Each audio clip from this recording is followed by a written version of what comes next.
Hi friends, welcome back to Ridhu's kitchen. ഇന്ന് ഞാൻ വന്നിട്ടുള്ളത് സ്ട്രോബെറി ക്രഷ് ഉപയോഗിച്ച് സിമ്പിളായിട്ടൊരു മിൽക്ക് ഷേക്ക് എങ്ങനെ റെഡിയാക്കാമെന്നാണ്. അപ്പോൾ നമുക്ക് നോക്കാം. വീഡിയോയിലോട്ട് പോകുന്നതിന് മുമ്പേ നിങ്ങൾ ആദ്യമായിട്ടാണ് ഈ ചാനൽ കാണുന്നതെങ്കിൽ ചാനൽ സബ്സ്ക്രൈബ് ചെയ്യുക, തൊട്ടപ്പുറത്തുള്ള ബെല്ലൈക്കണും കൂടെ ഒന്ന് പ്രസ് ചെയ്യുക. ഇതിനു വേണ്ടി ഞാനിവിടെ സ്ട്രോബെറി എസൻസ് എടുത്തിട്ടുണ്ട്. 2 ഡ്രോപ്പ് സ്ട്രോബെറി എസൻസാണ് ഇതിലേക്ക് ആവശ്യം. അതുപോലെ ഷുഗർ എടുത്തിട്ടുണ്ട്. പിന്നെ വേണ്ടത് കസ്കസ് ആണ്, അഥവാ സബ്ജ സീഡ്. ഇത് ഓപ്ഷണലാണ്. പിന്നെ ഇതിലേക്ക് വേണ്ടത് സ്ട്രോബെറി ക്രഷാണ്. 2 ടീസ്പൂണാണ് ഇതിലേക്ക് ചേർക്കുന്നത്.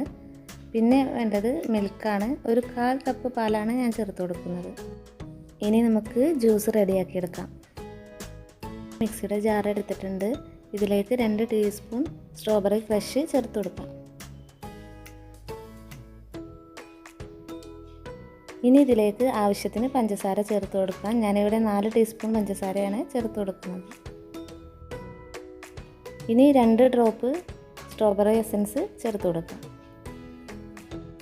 ഇനി ഇതിലേക്ക് 1/4 കപ്പ് പാൽ ഒഴിച്ച് കൊടുക്കാം. ഇനി ഇതിലേക്ക് 1/2 കപ്പ് തണുത്ത വെള്ളം ചേർത്ത് കൊടുക്കുന്നുണ്ട്.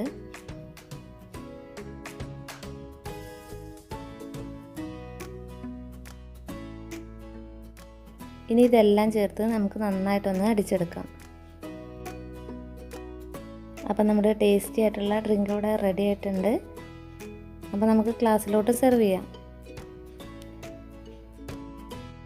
സെർവ് ചെയ്യുന്നതിന് മുമ്പ് ഗ്ലാസ്സിൽ നമുക്ക് നേരത്തെ തയ്യാറാക്കി വെച്ചിട്ടുള്ള കസ്കസ് ചേർത്ത് കൊടുക്കാം.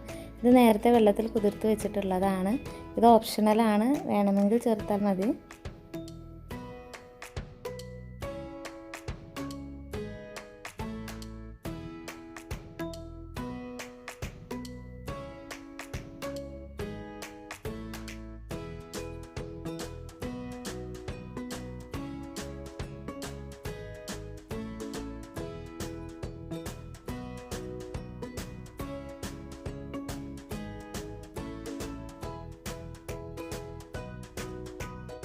നിങ്ങൾക്ക് ഈ റെസിപ്പി ഇഷ്ടമായിട്ടുണ്ടെങ്കിൽ ലൈക്ക് ചെയ്യുക, ഷെയർ ചെയ്യുക, കമൻറ്റ് ചെയ്യുക.